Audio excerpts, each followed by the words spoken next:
9 of her family members on a Missouri duck boat died. Somehow, she survived. Going home, I already know it's going to be completely difficult, Branson, Mo. At first, the water splashing into the boat was comforting, a cool down on a hot day. But then came a massive swell that rocked the boat, and Tia Coleman started getting nervous. Before she knew it, another wave tore through, the boat sank, and she could not see or feel anything. Not the son who had been sitting next to her, not her other 2 children, not any of the 10 family members who had joined her on an amphibious tourist bus or duck boat, Thursday afternoon. Ad choice advertising and read invented by Teeds. Lord, please let me get to my babies, she prayed at one point, recalling the ordeal at a news conference Saturday. Advertisement, if they don't make it, Lord, take me too, she thought at another. As it turned out, Coleman, 34, and her 13-year-old nephew, Donovan, were the only members of the Coleman family to survive one of the deadliest duck boat accidents in the country's history. The Colemans, who had been on their annual summer road trip, accounted for 9 of the 17 deaths in the accident in this popular tourist destination in southern Missouri. In an instant, 3 generations of this Indianapolis-based family had perished, leaving Coleman with the unimaginable task of moving forward.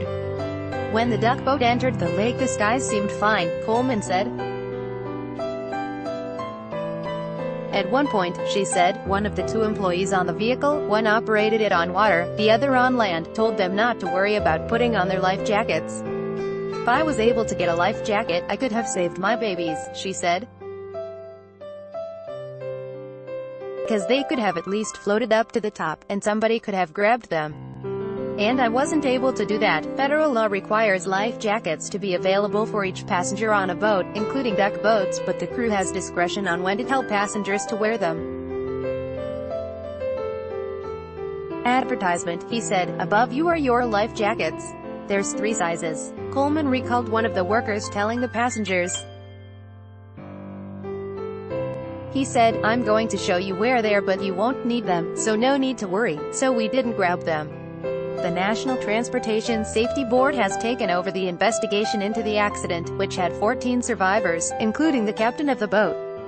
Asked at the news conference whether she was happy that she had made it out of the lake alive, Coleman said, I don't know yet. Going home, I already know it's going to be completely difficult, she added.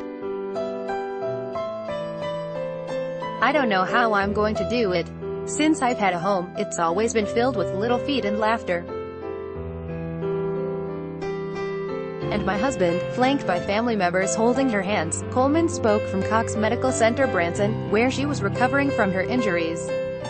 She smiled at times when recalling fond memories of her family and sobbed at others when discussing what she would miss. She had come to Branson with her 3 children, her husband, and her husband's father, mother, uncle, sister and 2 nephews. They had rented a van and made the roughly 7-hour drive from Indianapolis in an annual ritual that has taken them to places as far-flung as Mackinac City, Michigan, and Myrtle Beach, South Carolina.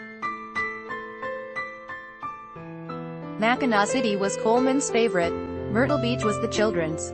But wherever the destination, the trips revolved around the children.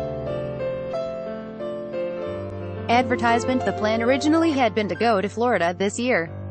But because Coleman's mother-in-law, Belinda, was having health problems, the family decided on someplace closer, said Carolyn Coleman, a relative who lives in Georgia.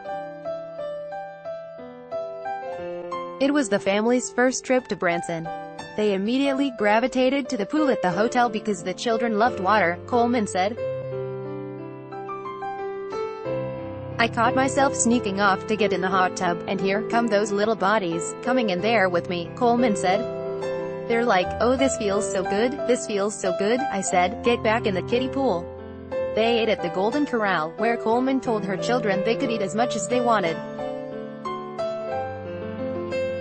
She plied them with indulgent treats like cotton candy and rainbow sherbet. The Colemans decided to ride the duck boat because it seemed like just the type of thing Coleman's oldest son, Reese, who was autistic, would enjoy. What Coleman and her family did not know was that duck boats have a history of safety issues, with the NTSB ordering operators, including the one here in Branson, to make safety improvements after 13 people were killed when one sank in Hot Springs, Arkansas, in 1999. Before leaving for the boat tour, Coleman said, "Someone would ride the ducks." The tour company said that because of the storm warning, they would do the lake part of the tour before the road portion. The Colemans planned to go to dinner after the duck boat ride. Instead, after a vigorous struggle in the water during which she said she gave up and just let her body float, Coleman was left to wonder what if. By Taboola sponsored links promoted links. You may like Vikings, free online game. Play this for 1 minute and see why everyone is addicted. Vikings, free online game. Indo Ayana Komodo Resort, Labuan Bajo Hotel, Ayana Komodo Resort, WAECICU Beach, Ayana Komodo Resort. Indo. Enjoy. Compare. This is the last VPN you are going to need, and it's on sale. Enjoy. Compare on Babel. This app will have you speaking a new language in 3 weeks. Bablindo Throne, free online game. Which weapon is the most effective? Throne, free online game. Under Top Man Fun. 10 most breathtaking highways of the world. Top Man Fun. Undo.